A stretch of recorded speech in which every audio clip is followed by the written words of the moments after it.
জানতে চাইবো যে এই যে কর্পোরেট আর গ্লোবাল ওয়ার্ল্ডের সাথে আমরা এই মুহূর্তে দৌড়চ্ছি প্রত্যেকে, সেক্ষেত্রে এই সাবজেক্টটা মানে ছাত্রছাত্রীদের কেরিয়ার তৈরি করতে কতটা সাহায্য করবে?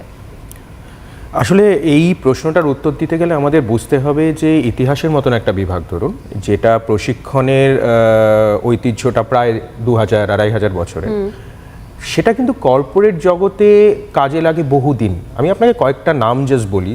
Suzanne Wojcicki, former CEO of YouTube, Brian Moynihan, bank of আমেরিকার সিইও, বা ধরুন আরও হিউলেট প্যাকার্ড, মানে এইচপি, আমরা ল্যাপটপ ব্যবহার করি, প্রিন্টার ব্যবহার করি, কালি, ফিওরেনা, এরা কিন্তু ইতিহাস পড়েছে।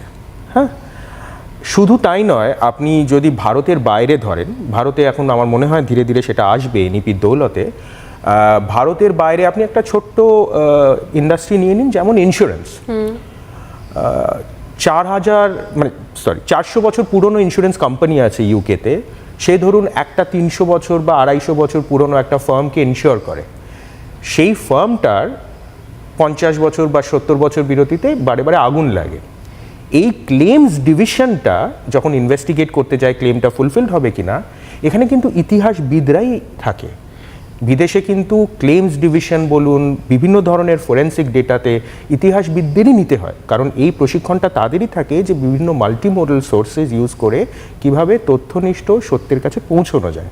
তো আমার মনে হয় কর্পোরেট জগৎ বলুন বা গ্লোবালাইজেশন বলুন, সেটার জন্য এটা মানে আমাদের বিভাগগুলো, সোশ্যাল সায়েন্সের বিভাগগুলো, হিউম্যানিটিজের বিভাগগুলো, এগুলোকে আলাদা করে প্রমাণ করারই দরকার নেই। এরা চিরটা কাল ফ্রন্টিয়ার্সে থেকেছে অফ কর্পোরেট ইনোভেশন বা গ্লোবাল ইনোভেশন ইন টেক বা আলাদা ইন্ডাস্ট্রি বলুন।